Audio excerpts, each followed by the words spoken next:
औज़ुबिल्लाहिमिनश्शैतानिर्रजीम बिस्मिल्लाहिर्रहमानिर्रहीम। सूरतुल आराफ आयत number 57। वहुवल्लज़ी युरसिलुर रियाहा बुशरम ban यदै रहमती, और वही है जो हवाओं को अपनी रहमत के आगे आगे खुशखबरी बनाकर भेजता है। हत्ता इदा अक़ल्लत सहाबन तिक़ालन सुक़नाहु लिबलदिम मय्यित, यहाँ तक कि जब वो उठा लेती हैं भारी बादल, हम उन्हें चलाते हैं एक मुर्दा जमीन की तरफ। फ़अन्ज़लना बिहिल माअ फ़अख़रजना बिही मिन कुल्लि तमरात, फिर हम उतारते हैं इसके साथ पानी को, और उसके साथ हम निकालते हैं हर तरह के फलों को। कदालिका नुखरिजुल मौता लअल्लकुम तदक्करून, इसी तरह हम मुर्दों को निकालेंगे ताकि तुम नसीहत पकड़ो। तो पहला हिस्सा देखते हैं इसका, वहुवल्लज़ी युरसिलु रियाह बुशरम बैना यदै रहमती, और वही है जो भेजता है हवाओं को अपनी रहमत के आगे आगे खुशखबरी बनाकर। इस आयत में एक तमसील बयान की जा रही है जो पिछली आयत के मजमून खौफ और उम्मीद को प्रेजेंट करती है। रहमत से यहाँ मुराद बारिश है, और कुरान में बारिश के लिए ये लफ्ज और मकामात पर भी इस्तेमाल हुआ है। बारिश से पहले हवाएं चलती हैं, जो कि हमारी कॉमन ऑब्जर्वेशन भी है।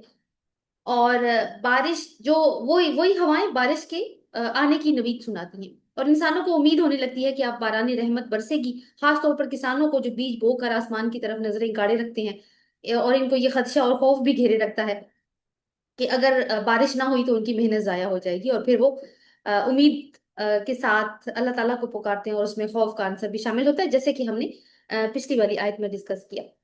तो यहाँ तक तो ये बात हो गई कि किस तरीके से अल्लाह ताला हवाओं को रहमत बना के भेजता है। आगे अल्लाह ताला फरमाते हैं, एक एक वाटर साइकिल का प्रोसेस भी हमें यहाँ से मालूम हो रहा है। हत्ता इज़ा अक़ल्लत सहाबन सिक़ालन सुक़नाहु लिबलदिम मय्यित फ़अन्ज़लना बिहिल माअ फ़अख़रजना बिही मिन कुल्लि तमरात। यहाँ तक कि जब वो हवाएं वो उठा लेती हैं, यानी वो हवाएं उठा लेती हैं क्या, बोझल या भारी बादल। और अल्लाह ताला कहते हैं कि हम उसको हाँकते हैं या चलाते हैं एक ऐसी मुर्दा जमीन की तरफ, जहां पर हम उसके साथ उस पर पानी को बरसाते हैं, और फिर हम उस पानी के साथ हर तरह के जमीन से फल और मेवे उगाते हैं। क़ल्लत का जो लफ्ज है, अ, इसके माना है किसी चीज को ऐसे उठा लेना गोया इसमें कोई वजन है ही नहीं। तो हवाएं पानी की बुखारात को आसानी से उठा लेती हैं, और फिर वो बादलों की शक्ल इख्तियार कर लेते हैं। आप देखें कि वाटर साइकिल का प्रोसेस क्या है, कि सबसे पहले आबी बुखारात या वेपर्स का बनना, और जब वेपर्स बनते हैं तो वो ऊपर की तरफ उठते हैं, और हवाएं उनको ऊपर की तरफ उठाती हैं। तो जब वो एक हायर रीजन में पहुंचते हैं जहाँ टेम्परेचर डाउन होता है, तो वहां पे कंडेंसेशन होती है और बादल बन जाते हैं। और एक बादल में टनों के हिसाब से पानी होता है, लेकिन हवाएं उनको एक जगह से दूसरी जगह आसानी से चलाती हैं। और यही मीनिंग है अक़ल्लत का। तो इंसान में ना तो ये ताकत है कि हवा को हुक्म दे कि वो वेपर्स उठाए, और ना वो बादल बना सकता है, ना उनको चला सकता है। ये ताकत अल्लाह के सिवा किसी में नहीं है। फिर वही रब इन बादलों को एक ऐसी जमीन की तरफ ले जाता है जहां उसकी जरूरत होती है। वो जमीन जो मुर्दा पड़ी हुई थी, बारिश उसको अल्लाह ताला वहां पे उस जमीन पे बारिश नाजिल फरमाते हैं, और उस बारिश के पानी से मुर्दा जमीन में जान आ जाती है, और वो पैदावार उगाने के काबिल हो जाती है। तो ये पूरा एक सिस्टम है, जो कि अगर अधूरा हो तो बारिश नहीं बरस सकती। यानी अगर इस सिस्टम में फसाद हो, जैसे हमने वो फसाद फिल अर्थ के बारे में पढ़ा था शुरू किया था, वो हो तो फिर क्या है कि सिस्टम इनकम्प्लीट होगा और खराब हो जाएगा, तो फिर डिजायर्ड रिजल्ट नहीं आएगा। तो कहने का मकसद ये है कि ये सारे निजाम कुदरत किस बात का सबक दे रहे हैं, कि हम भी निजाम बनाने वाले का निजाम ही फॉलो करें। इसी तरह उस रब ने हमारे लिए हदायत भेजने का भी सिस्टम बनाया हुआ है, जो हेल्प करता है हमारी कि जमीन पर इस्लाह का निजाम किस तरह से कायम होगा। अब ये तो अल्लाह ताला ने एक तमसील बयान की बारिश की। तो मकसद क्या है इस तमसील के बयान करने का? वैसे तो यही एक बहुत बड़ी दलील है तौहीद की, लेकिन इसके हिडन मीनिंग भी हैं कि वही और बारिश में क्या मुमासलत है। तो वही भी आप देखिए कि बारिश की तरह ऊपर से नाजिल होती है आसमान से, अंधेरे दिलों को रोशन कर देती है, जैसे बारिश मुर्दा जमीन को जिंदा कर देती है। और फिर वो दिल जिस पर वही की बारिश हो जाए, इंसान के नजरिए को बदल देती है, और वो अल्लाह का ताबे बन जाता है। और फिर वो अपने इर्द गिर्द अपने माहौल मुआशरे के लिए भी प्रोडक्टिव हो जाता है, और इस्लाह का सोर्स बन जाता है। तो वही से इस्लाह तक का सफर। लिहाजा कोई भी वाकया इत्तेफाकी नहीं है, हर चीज एक प्लानिंग के मुताबिक हो रही है। तो आप देखिए कि कुरान किस तरीके से हमारी सोच को ट्रेन करता है, और इसके लिए किस किस तरह के उसलूब इख्तियार करता है। आगे अल्लाह ताला फरमाते हैं, लाइक इसी आयत के बिल्कुल एंड पे देखिए कि कदालिका, इसी तरह नुखरिजुल मौता लअल्लकुम तदक्करून, हम इसी तरह मुर्दों को निकालेंगे ताकि तुम नसीहत पकड़ो। तो बारिश की तमसील से अल्लाह ताला ने एक और हकीकत समझा दी है, और वो ये है कि मौत के बाद जी उठना कैसे होगा। तो जिस तरह बारिश एक मुर्दा जमीन को जिंदगी बख्श देती है, वहां पैदावार आ जाती है, चरिंद परिंद नजर आने लगते हैं, और ये सब अल्लाह की कुदरत से हो रहा है। तो वो इस बात पर भी कादिर है कि तुम्हें तुम्हारी कब्रों से उठाकर फिर से जिंदा कर दे। तो ये भी एक निजाम है उसी रब का जिसने इस कायनात में और बहुत सारे निजाम बनाए हैं। तो अल्लाह ताला आखिर में कहते हैं कि क्योंकि बात आई लाल लाकुम तदक करूं, ताकि तुम नसीहत पकड़ो। तो कैसे नसीहत पकड़ोगे? जब तुम गौर व फिक्र करोगे, इस निजाम के ऊपर गौर करोगे, तभी तभी तो तुम नसीहत हासिल करोगे ना। और फिर आप देखिए कि ये मुर्दों का जिंदा होना कब होगा? कयामत में, कयामत के दिन होगा। तो कयामत का जिक्र करके भी वो जो पीछे मजमून फसाद फिल अर्द है उसको फैलाने वालों के अंजाम की तरफ भी इशारा हो गया, और उनको एक तंबीह भी यहाँ पे कर दी गई है। आयत नंबर 58, वल बलदु तय्यिबु यखरुजु नबातुहु बिइज़्नि रब्बी, और पाकीज़ा जमीन उसमें से अल्लाह के या उसके रब के इज़्न से नबातात निकलती हैं।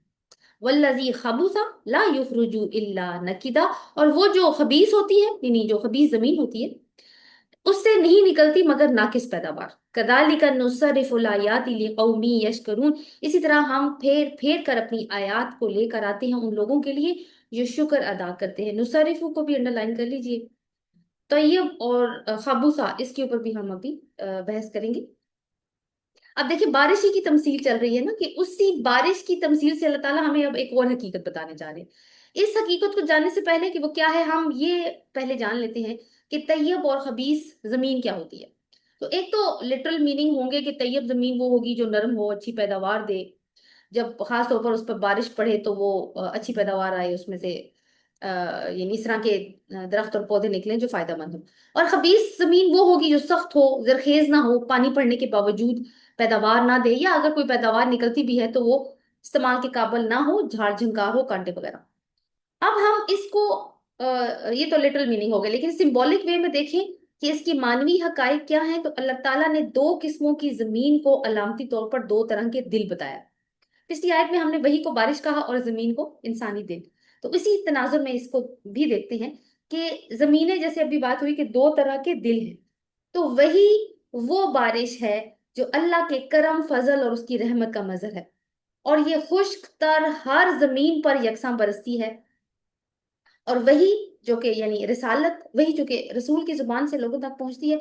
तो रसूल की तालीम और तरबियत से मुर्दा पड़ी हुई इंसानियत जाग उठती है, और उसके सीनों से भलाइयों और खैर के खजाने उबल पड़ते हैं, जैसा कि सहाबा कराम की जिंदगी की मिसालें इस बात की गवाह हैं।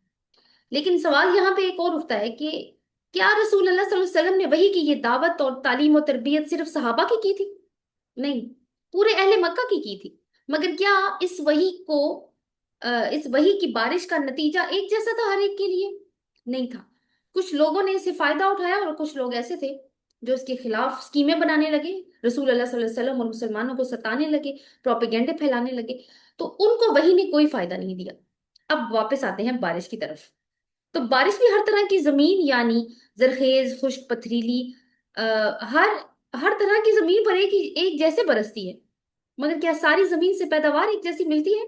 नहीं। कुछ जमीन का हिस्सा तो खूब हरियाली फल फूल उगाता है, और कुछ से सिर्फ कांटेदार झाड़ झंकार निकलता है जो किसी काम नहीं आता। तो इंसान के दिल भी अलग अलग हैं, अलग अलग हैं। इसी की बुनियाद पर कुछ सौले होते हैं और कुछ शरंगेज होते हैं। रिसालत की बरकतों से कौन सा दिल फायदा उठाता है? जो सौले होता है। और फिर जब वो फायदा उठाता है तो उसका असर उसके इर्द गिर्द भी उसकी खैर नजर आती है। जबकि खबीस दिल रिसालत को देख कर भी, उसका तजुर्बा करके भी जहर ही उगलते हैं, और उनकी खबासतें खुलकर सामने आ जाती हैं। सूरत बकरा में भी आपको याद होगा कि दिलों को पत्थरों से तशबीह दी गई थी, और वहां पे भी तमसील के पैराए में ईमान की हकीकत समझाई गई थी। अब नोट करने वाला पॉइंट यहाँ पे ये है कि हर जमाने में रसूल की بعثت کے بعد انسانیت دو حصوں میں تقسیم ہوتی رہی ہے، ایک طیب حصہ، ایک خبیث حصہ۔ طیب حصے کیا کرتے ہیں؟ فیضان رسالت سے خوب پھلتے پھولتے ہیں اور اپنے اندر کی خیر اور بھلائی کو باہر لے کر آتے ہیں، جبکہ خبیث حصے وہ کیا کرتے ہیں کہ رسالت کے آتے ہی اپنی ساری کھوٹ نمایاں کر دیتے ہیں، اور پھر اس حصے کو چھانٹ کر الگ کر دیا جاتا ہے، کیونکہ وہ فساد والی بات نا جو ہم نے بھی کو سٹارٹ میں پڑھی تھی کہ اللہ تعالیٰ پھر ان کو ہٹا دیتے۔ اب آپ دیکھیے کہ بارش کی تمثیل کے ذریعے کتنے حقائق ہم لوگوں کے سامنے آئے ہیں۔ تو سٹار سے دیکھتے ہیں اس کو، یعنی 56 57 58 کو سامنے رکھ کے ایک تو ہمیں توحید کا کانسیپٹ یہاں پہ مل رہا ہے کہ بادل بنانے والا کون ہے، سب سے پہلے بخارات بنانے والا کون ہے، پھر ان کو بادلوں میں ٹرانسفارم کرنے والا، پھر بارش کو برسانے والا، پھر مردہ زمین کو زندہ کرنے والا۔ تو توحید کا کانسیپٹ بھی مل گیا، مردہ زمین کو زندہ کرنے والا میں آخرت کا اس کو سوری رسالت کا کانسیپٹ بھی مل گیا۔ پھر آخرت کا عقیدہ بھی ہمیں یہاں سے نظر آ رہا ہے کہ انسان بھی اسی طرح زمین سے نکالا جائے گا آخرت میں، جس طرح بارش ہوتی ہے اور پودا نکل آتا ہے۔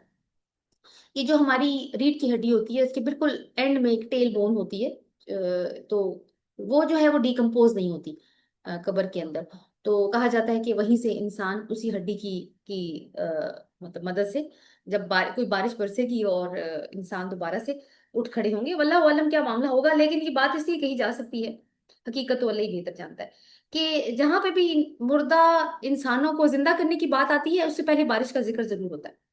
تو آخرت کے عقیدے کی بات ہم نے کر لی کہ وہ بھی ہمیں بارش کی اس تمثیل سے سمجھ میں آ رہی ہے، اور تیسری چیز ہمیں کیا پتہ چل رہی ہے، کون سی حقیقت، کہ ہدایت اور گمراہی کا قاعدہ بھی ہمیں پتہ چل رہا ہے کہ کون لوگ رسالت سے فائدہ اٹھاتے ہیں اور کون نہیں۔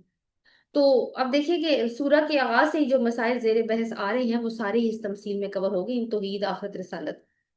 آگے اللہ تعالیٰ کہتے ہیں کذالک، اسی طرح، نصرف الآیاتی، ہم پھیر پھیر کر لاتے ہیں آیات، لقومی، ایسے لوگوں کے لیے، یشکرون، جو شکر کرتے ہیں۔